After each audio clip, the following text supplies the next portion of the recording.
I mean, obviously, there's driving while black. You could get murdered in this country. There's having a broken taillight as black. You could get murdered in this country. There's, walking into a gas station. You could get murdered in this country if you're black. But in the case of Botham Jean on September 6th, Botham, who was originally from St. Lucia in the Caribbean, he moved here in, I believe, 2012 it was, to study. He moved here to study, and then he decided to stay. So after his schooling, he got a job at PricewaterhouseCoopers House, which is a financial firm. I think he did accounting there. And he was a very, very active member of his community and his church. He led song groups in church, and he also was part of the church choir on Sundays.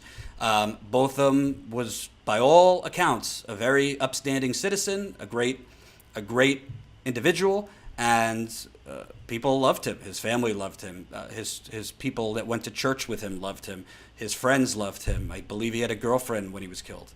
On September 6th, Botham was just in his apartment, where you might be right now. And basically, we don't know the actual story of what happened because the cop who killed him has given 25 different versions.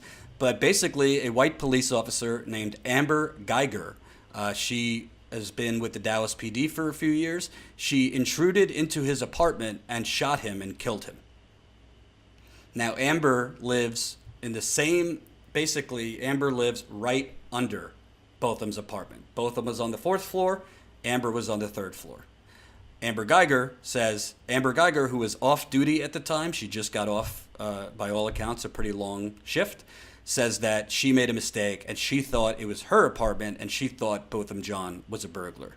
As I've reported in the past, the facts don't back that up. It seems like a real stretch, and even if she did think it was her apartment, you didn't have to shoot the man dead. There's other ways if there's a burglar in your apartment to handle the situation. Maybe call the police, or if you are the police, take out your gun and demand he get down or something like that. Ms. Guyger said that, she gave him commands. He didn't listen. From the interviews I did on the ground, Ty and I were on the ground there for several days, Botham was not the kind of person that wouldn't listen to police commands, even if a police officer came into his apartment unwelcome, intruded into his apartment and was giving him commands. So Amber Guyger shoots him. Then she picks up the phone, calls 911. The 911 operator says, "Give me your address." Well, if she thought it was her apartment, you would think she would give her address.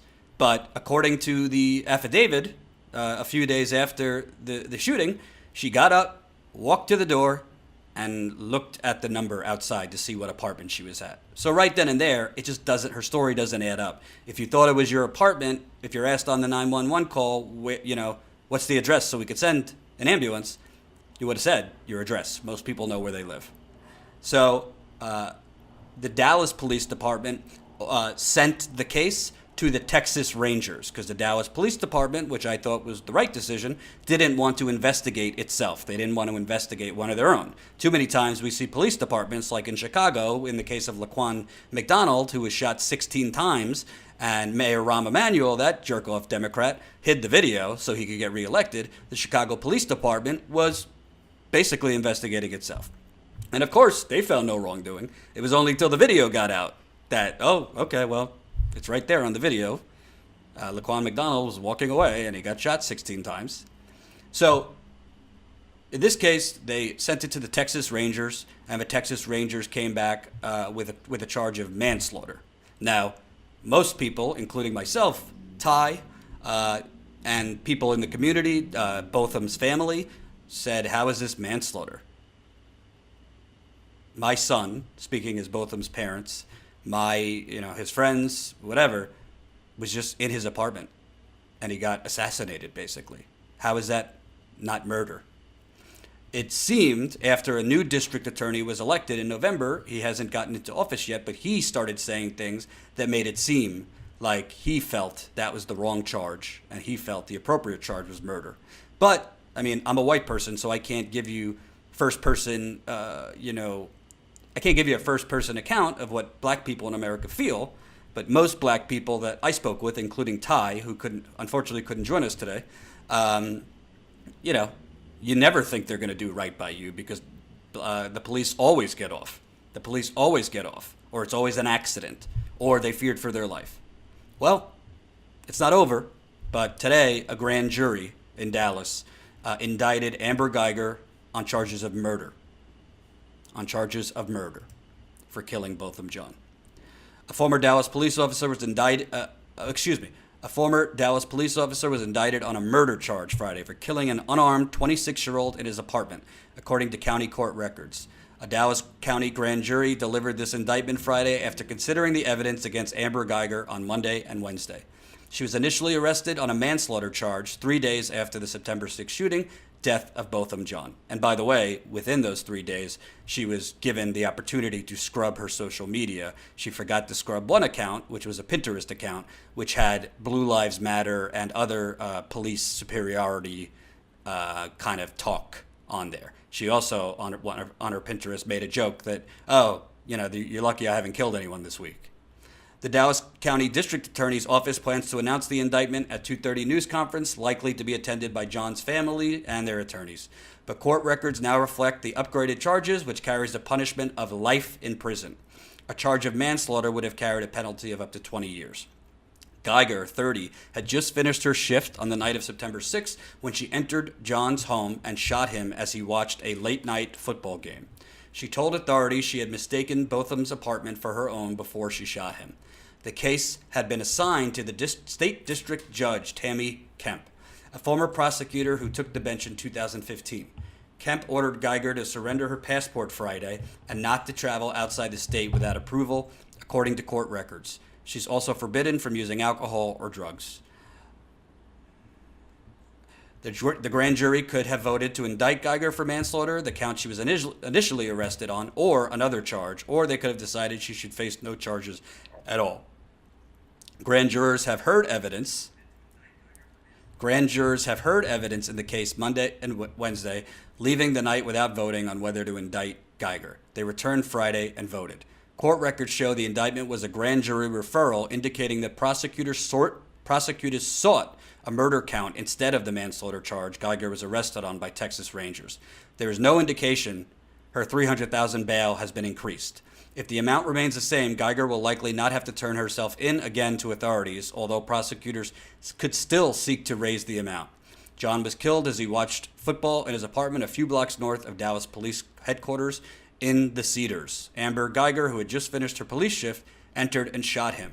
Guyger told authorities she thought John's apartment was her own and believed he was a burglar. John lived in the apartment directly above Guyger at the South Side Flats complex. Guyger was arrested on manslaughter charges on September 3rd, 3 days after the shooting, and was booked in the Kaufman County Jail. She's been free since she posted bond that night. Because grand jury proceedings are secret, it is unknown exactly what evidence prosecutors have presented to the jurors. But attorneys for the John family said both Allison John, Botham's mother, and his sister, Alyssa Charles Finley, had taken the witness stand. The attorneys for the John family, who are representing them in the federal lawsuit they filed against Guyger and the city of Dallas, have said they are hopeful for a murder indictment. Anything less, we will feel, would be a miscarriage of justice, attorney Lee Merritt said. In a Facebook post Thursday, Merritt warned against any statements promising a backlash if Guyger wasn't charged with murder, saying they could be used as an argument to move the case out of Dallas County. A murder indictment will be handed down, he predicted. Statements threatening retribution, if it is not, will do nothing to help secure that outcome and can only hurt the case of justice for Botham Jean. So, obviously, an indictment means it's going to trial. This is, you got to take progress where you could get it. And I would say this is some form of progress. The fact that this officer has been indicted for murder. Now, we'll see what happens at a trial. But at the end of the day, I don't know Amber Guyger. No idea. She might be a violent person. She might not. She might have had a psychotic break. Who the hell knows? But you are a trained police officer. You're a trained police officer. So if anybody if anybody should be reacting in a different way to what you potentially thought was a burglar, it would be Amber Guyger. Okay? So even if you want to give her the benefit of the doubt that she thought it was her apartment, which I find hard to believe, to be honest with you, her decision then, when seeing Botham Jean in what she might have thought was her apartment, to shoot him dead when he didn't have a gun. He didn't have a gun. He wasn't pointing a gun at her. There was no threat to her. Is murder. I mean, that's clear. It is murder. So it really, to me, it doesn't really matter if she thought it was her apartment, if she didn't think it was her apartment. The decision to kill someone, to use lethal force, is murder. Both of them, I mean, this is good news, but this is not good news that is going to bring this 26-year-old man who sang at his church, who is a great member of the community, who is working in finance and by all means growing in his career. It's not going to bring him back. It's not going to make his mother sleep that much better tonight.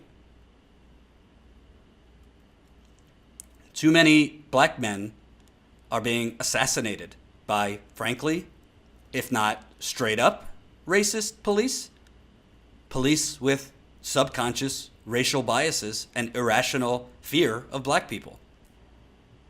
NWA says she's not going to be convicted of anything. That remains to be seen.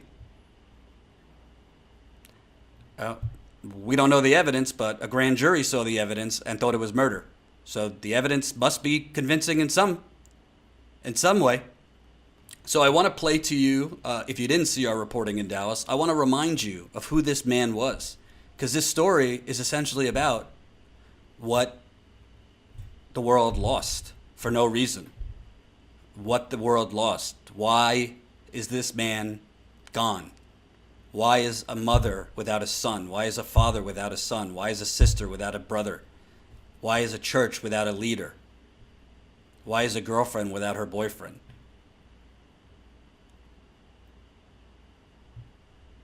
Here's my reporting that you made possible through your GoFundMe down in Dallas. Okay. Botham was a Bible class teacher. He taught the young adults on Wednesday nights, talking about the life of Christ. And then he was also a worship leader and song leader on Sunday mornings. He would lead us in our singing. Pretty much every Sunday morning he would lead. And then when he was not leading here or the main song leader here, many times he would visit other congregations in the community and lead singing there as well. Mm-hmm. And was he, did he have a sense of humor? Was he a shy guy? Was he serious? Both of them are very outgoing individual. He had a very captivating smile.